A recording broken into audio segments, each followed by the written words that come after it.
WhatsApp, pero prefiero que lo hagan por mail. Bueno, empecemos. Vamos a dar la unidad 2, que se llama carácter sistémico de la cuenca hídrica.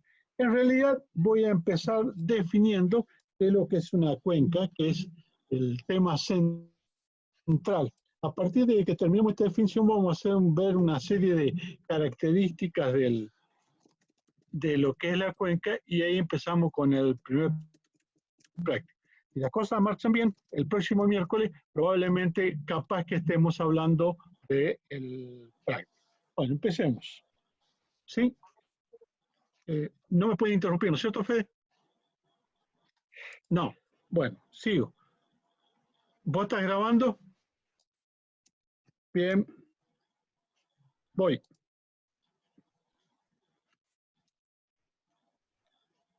Ajá. Espérate que ahora... Bueno, yo quiero que... Discúlpame. Ahí está. Vamos a empezar ahí. Supónganse que yo tengo una porción de la superficie de la corteza terrestre. No me importa dónde. Lógicamente estoy hablando de las tierras emergidas.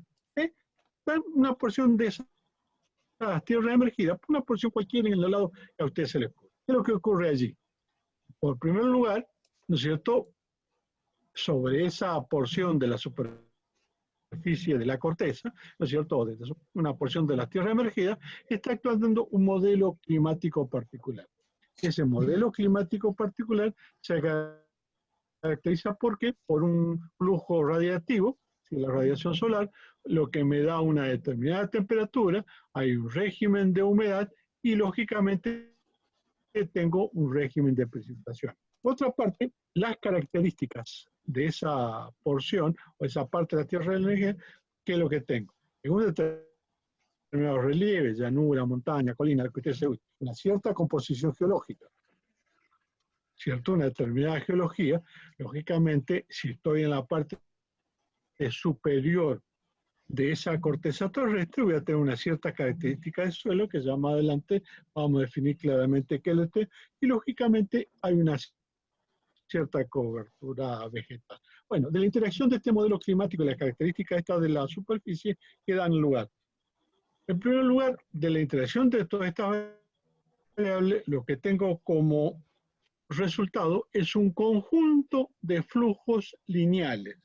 Entiéndase, en la máxima expresión del proceso de erosión que se da sobre la superficie, que es lo que me genera una serie de canales, cauces, ríos, arroyos, como más le gusta llamar. Yo lo llamo flujo lineal, ¿de acuerdo?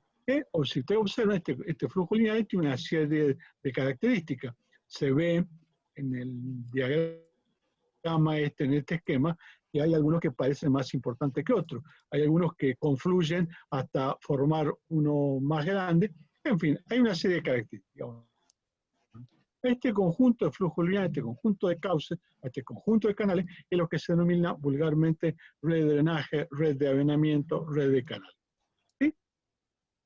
Entonces, si nosotros seguimos un poquito y establecemos dentro de este conjunto de puntos lineales, por ejemplo, un punto sobre la red de drenaje que lo llamamos un punto de cierre, vemos que todo el espacio geográfico, aguas arriba de esa, aguas arriba de esa red de drenaje, como está marcado en este ejemplo que vemos, es lo que constituiría la cuenca. ¿Sí? Entonces, la cuenca no deja de ser más que una superficie, ¿cierto? La superficie, ¿qué características tiene? Que todo el escurrimiento superficial que ocurre en esta red es evacuado, o los excedentes hídricos, mejor dicho, los excedentes hídricos abandonan este sitio a partir, en manera concentrada, ¿no es cierto?, por el punto de cierre que se localiza acá. ¿Está claro? Entonces, si nosotros vemos, todas las aguas se distribuyen en proporciones y procesos bien variables. Porque pues el movimiento no es únicamente sobre la superficie, sino que da sobre la atmósfera y en parte, ¿no es cierto?, en el interior de la corteza o en la parte superior de la corteza. Bueno, a esta superficie, a esta extensión, se denomina cuenca. Vamos a afinar un poquito más esta definición. Por supuesto, así es bastante simple como la hemos expresado acá. Bueno, entonces, lo primero que me hace falta es para definir una unidad específica, bueno, recuerden, le dije tierras emergidas, ¿no es cierto? Es necesario establecer, primero, identificar una red de drenaje. Y una vez que te identificado esa red de drenaje, establecer cuál es el punto de salida sobre ella, ¿sí? Y a partir de allí podemos perfectamente bien definir lo que es la cuenca. Entonces, volvamos, lo voy a repetir muchas veces, se denomina cuenca a la superficie de aguas arriba al punto de cierre o salida, que es drenada por esa red de avenamiento, red de drenaje, red de canales. ¿No es cierto? Hasta ahí llego. En ella, dentro de la cuenca, las aguas se distribuyen en proporciones y procesos variables y se encuentran en permanente movimiento entre la atmósfera, la superficie y el subsuelo. Prefiero llamar acá y la corteza, la parte superior de la corteza. ¿Sí? Sigamos un poquito entonces. Ahora, bien, el problema es que hay que delimitar esta superficie, ¿de acuerdo? Porque no es una cosa indefinida. Entonces, para poder establecer cuáles son los límites de una cuenca, existe un parámetro que se dice divisoria de agua o parte de aguas, ¿no es cierto? Y está constituido por una curva cerrada y fija que ya hace sobre la superficie del terreno y que incluye todos los puntos de gradiente topográfico. Le estoy diciendo un montón de cosas que lamentablemente no tengo el pizarrón como para poder explicarlo mejor. Vamos a empezar con algunas pequeñas definiciones, ¿no es cierto? ¿A qué llamamos superficie? Es la primera definición que me falta, ¿cierto? ¿Es lo mismo área y superficie? Desde ya le digo que no. Superficie vendría a ser la cara externa de cualquier cuerpo. Cuerpo es aquel que ocupa un volumen en el espacio. Entonces un cuerpo, en este caso el cuerpo que estamos tratando, es el globo terrestre. Y dentro del globo, lo que a nosotros nos interesa, o sea, el planeta Tierra, lo que nos interesa, cuáles son las tierras emergidas. Entonces la parte superior de la tierra emergida, que es el cuerpo, vendría a ser, ¿no es cierto?, la superficie. Un atributo de la superficie es su extensión, que es el área. O sea, que área no es sinónimo de superficie. Área es un atributo o una condición que tiene cualquier superficie, que puede ser más grande, más chica, pequeña, grande, micro, macro, lo que a ustedes. ¿De acuerdo? Entonces, pues dije, incluso un punto elegido que une todos los puntos de gradiente.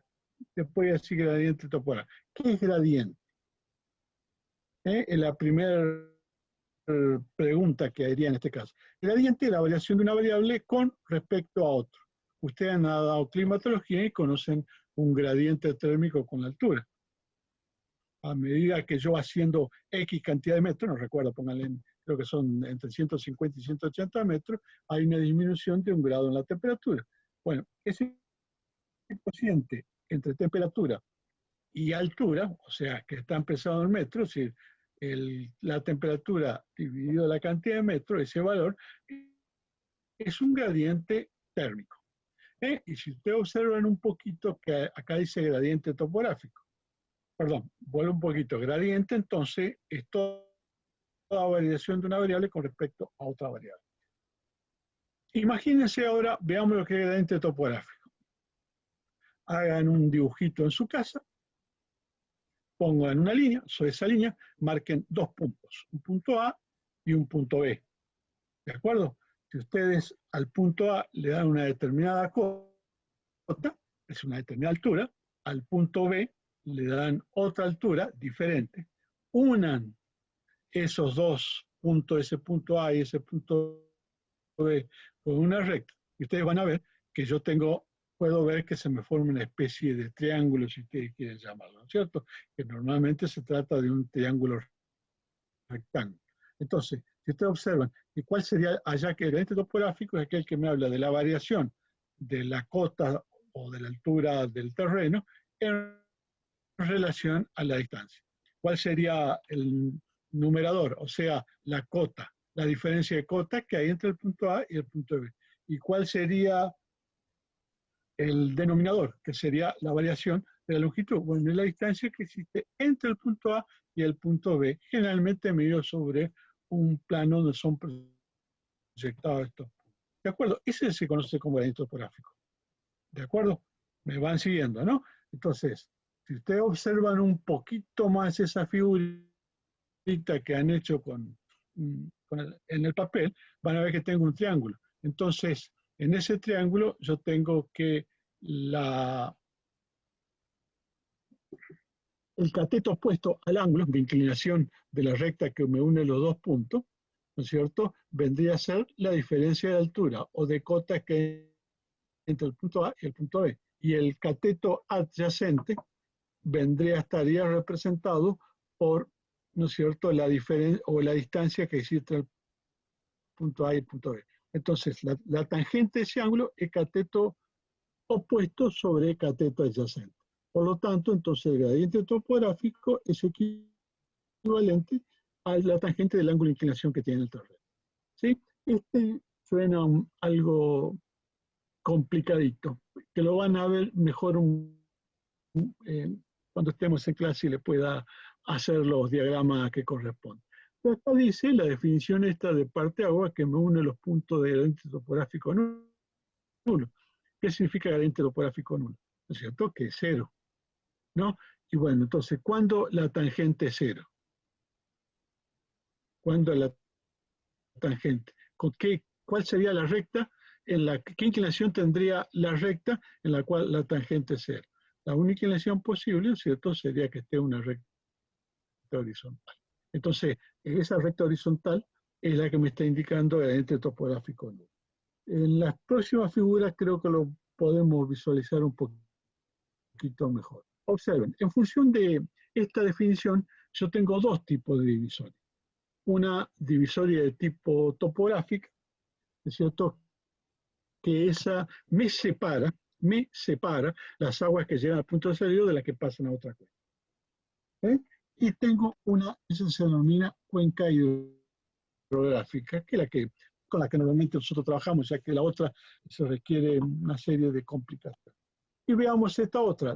Si yo tengo una divisoria hídrica, es aquella que tiene en cuenta el recorrido del agua infiltrada, aquella agua que penetró dentro del terreno o de la superficie de la cuenca, ¿sí? Y eso se llama divisoria hídrica. En este esquema lo van a ver un poquito mejor.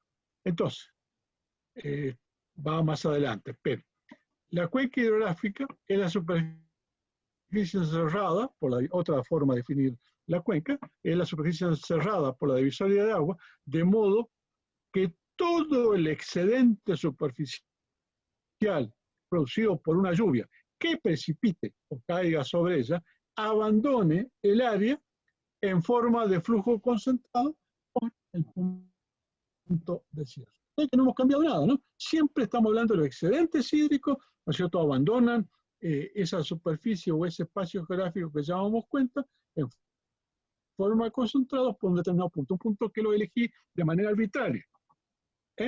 Entonces, acá está este diagrama que sería el mejor ejemplo en el cual tengo las dos divisiones. Observen acá, en este punto. ¿Se ubican? ¿Cierto? La lluvia que cae acá, parte de esa lluvia penetra en el terreno, parte se va a mover sobre la superficie, ¿cierto? Pero se para perfectamente bien a la que va para esta vertiente o la que va para esta otra vertiente. Por lo tanto, esta es una divisoria hidrográfica. Observen este punto. ¿Qué tal si yo trazo una recta tangente, ¿no es cierto?, a la superficie este es un perfil de la cuenca, ¿cuál sería la recta tangente en este punto? Y el único punto que me queda es una recta tangente horizontal.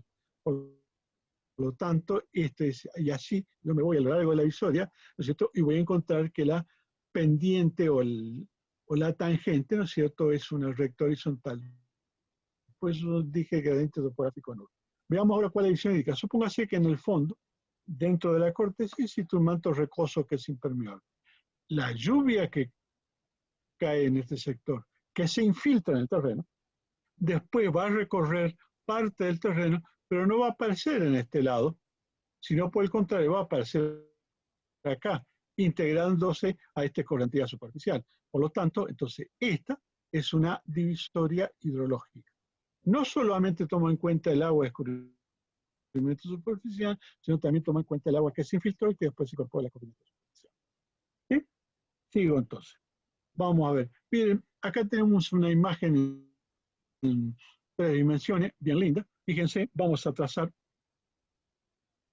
definir un punto de... ¿Alcanzan a ver la red de drenaje? ¿No? Ahí la estoy siguiendo. Acá hay uno más, acá hay otro frente, otro frente, otro frente. Sigo hasta acá atrás, tengo una frente acá tengo un pequeño laguito, acá tengo otros afluentes, los ven a los afluentes, ¿no? ¿Sí? Y este, por ejemplo, bueno. Ahora, yo quiero trazar una cuenca acá. ¿Cuál es la cuenca? Lo primero que tengo que hacer es definir un punto de cierre. Lo elegí acá, es este punto de cierre que puse ahí. ¿De acuerdo? Ahí tracé la división de agua. Observen acá. Por ejemplo, tracen a esta superficie una tangente en este punto. ¿Cómo va a ser la recta de esa tangente? ¿Qué inclinación va a tener? Y va a ser horizontal. Por ejemplo, acá que se ve mejor, tracen una tangente en ese punto, a la superficie del terreno. ¿Cómo va a ser? Una horizontal. Entonces, correcto lo que está diciendo. Es la divisoria topográfica y la línea que yace sobre la superficie del terreno, es una línea cerrada, que es curva, ¿es cierto? Y uno de los puntos de igual de gradiente topográfico. ¿Sí? Entonces, tengo la divisoria topográfica, tengo otra definición, si ustedes quieren, pero es la misma palabra. Es el área definida topográficamente, este es el caso de cuenca hidrográfica, drenada por un curso de agua o un sistema conectado de cursos de agua, decir, drenada por un curso de agua o un sistema conectado de curso de agua, estoy diciendo por una red de drenaje, tal que todo el caudal efluente, o sea, los excedentes de agua, después vemos el origen, acá llamo lo que es caudal, esa cosa. Dice, todos los excedentes de agua es descargado a través de una salida simple, y lógicamente cuando digo descargado estoy hablando en forma concentrada. Y como ven, diferentes definiciones, pero que me están diciendo exactamente lo mismo. Bueno, hay una cosa que hay que tener siempre presente. Ya creo haberlo dicho en la clase anterior. En la naturaleza es extremadamente compleja, es extremadamente compleja. Entonces, para poder estudiarla mejor, yo tengo que buscar alguna forma de simplificarla o de ver cómo puedo abordar esa circunstancia. Y creo que el concepto del sistema es el que mejor permite estas cosas. Por ejemplo, un sistema, puedo decir que de una manera extremadamente simple, es un conjunto de partes. ¿Qué características tienen esas partes? Que están interrelacionadas entre sí. Y todo eso entonces forman un todo. ¿Qué significa que forman un todo? Que frente a una acción externa, cualquiera, una excitación, una entrada, lo que como a usted le gusta, reaccionan de una determinada forma que me genera una salida. Eso es de trabajar con todo. Nuestro cuerpo humano es perfectamente un sistema. Frente a una reacción, como puede ser, por ejemplo, alta temperatura, ¿cómo reacciona el cuerpo? En primer lugar, lo que hace es empezar a transpirar. ¿Qué facilita la transpiración? La transpiración tiene como objeto mantener o tratar de regular cuál es la temperatura de nuestro cuerpo. Ese es simplemente. Bueno, de esta vamos a ver cómo lo podemos aplicar a la hidrología, a este concepto. Bueno, esta es una definición que la encontré de este señor Ferrer Belli, que tuve la suerte de conocerlo en un viaje en un curso que estuve haciendo en Venezuela, en la Universidad de los Andes,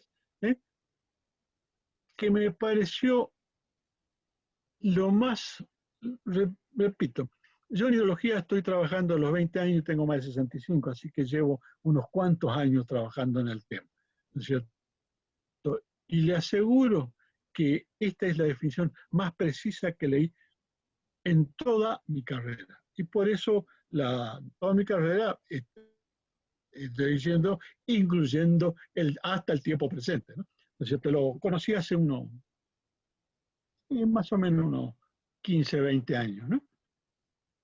Y fíjese lo clara que es, ¿eh? Estamos hablando cómo define un sistema, pero aplicado a una cuenca hidrográfica. Fíjese, una entidad integrada o conjunto holístico de componentes, es decir, relacionadas entre sí, ya se lo dije, las cuales conforman una estructura coherente, armónica, discreta, separada de su entorno por una frontera o límite de intercambio de permeabilidad variable, dentro de los cuales operan las funciones propias y definidas del sistema.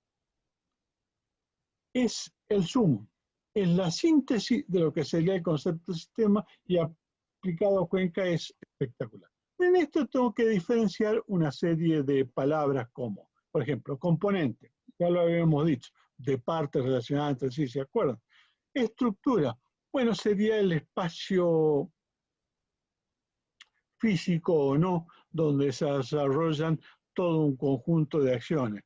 Lógicamente, como cualquier superficie, tiene que tener un límite, una frontera, que es lo que está acá, y a su vez que se desarrolle ¿qué? Funciones. ¿Cuáles son las funciones?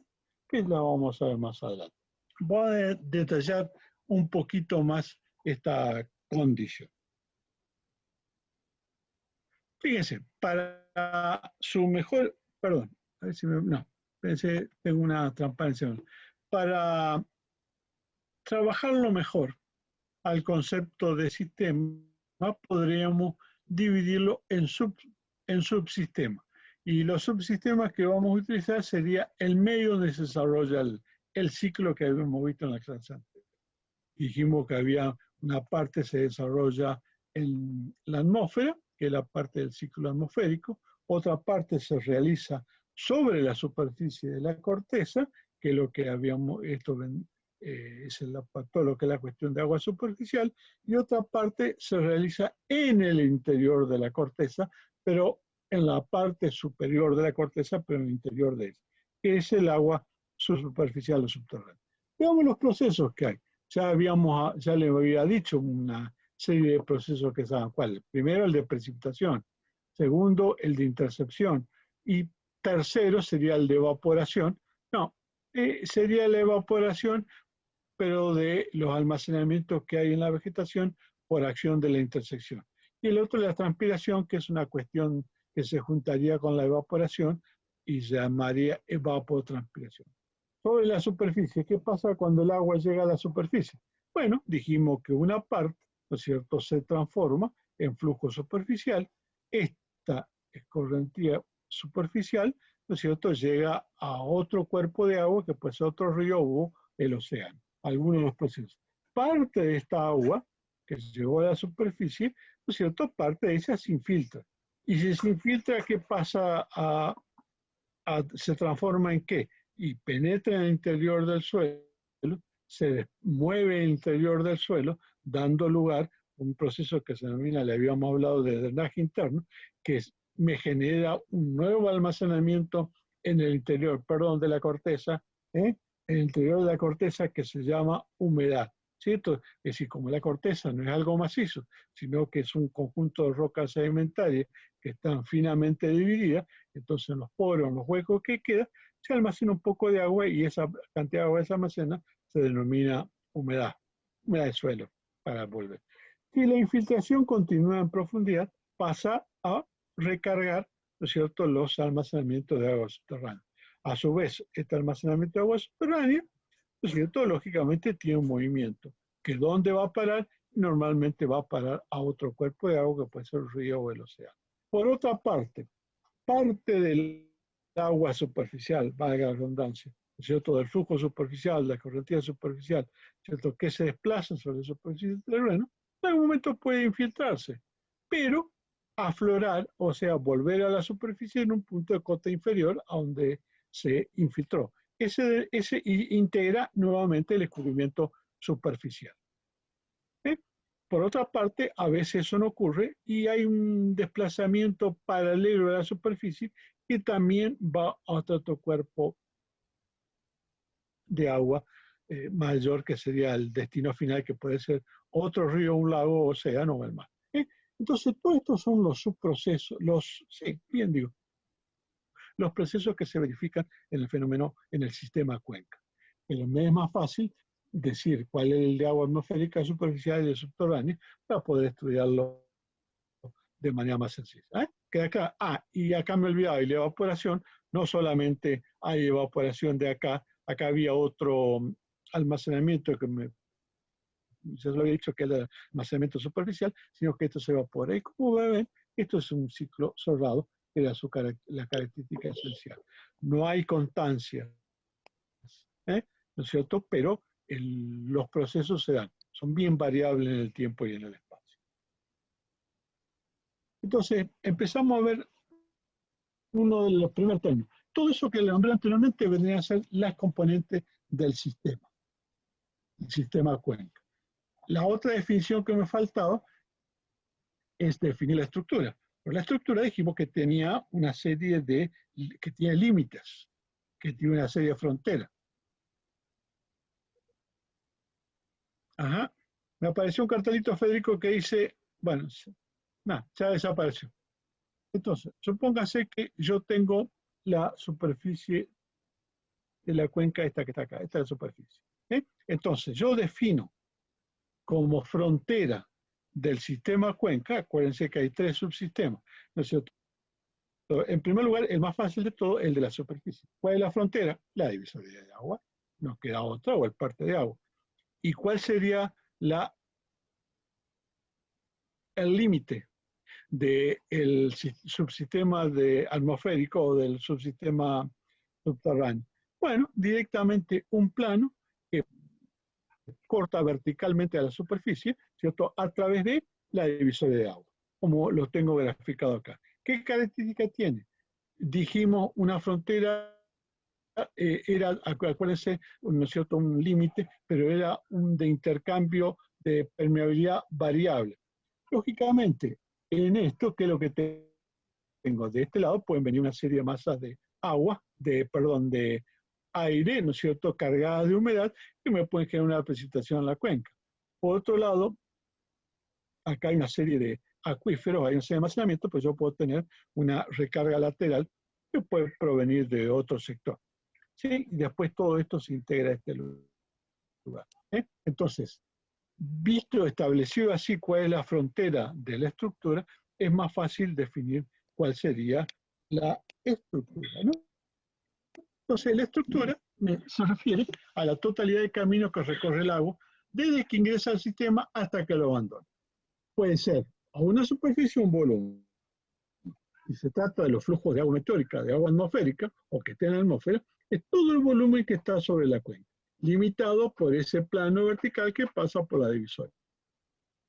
Si se trata de la superficie, bueno, ya sabemos que está delimitado por la divisoria de agua, divisoria, sí, parte agua, etc. Y si se trata de los flujos subterráneos, es el volumen de corteza que se encuentra debajo de la superficie, limitado, ¿cierto?, por ese plano vertical que pasa por la divisoria de agua. No sé si va quedando claro el tema. Ahora, quiero que observen un poquito este esquema que voy a colocar acá. Bueno, me está fallando dejémoslo ahí, así que quede claro. Dice, vamos por una forma esquemática. Los excedentes de agua, ¿de dónde provienen? Los excedentes de agua normalmente provienen de una lluvia que se distribuye de la forma que a ustedes se le ocurra, espacial y temporalmente sobre la cuenca. De acuerdo. La forma de esa constituiría la entrada al sistema cuenca. Esta entrada tiene una característica, generalmente se representa a través de un hietograma, donde en el eje de la X coloco tiempo y en el eje de la Y coloco la cantidad de agua precipitada. ¿Sí? Esa sería una alternativa.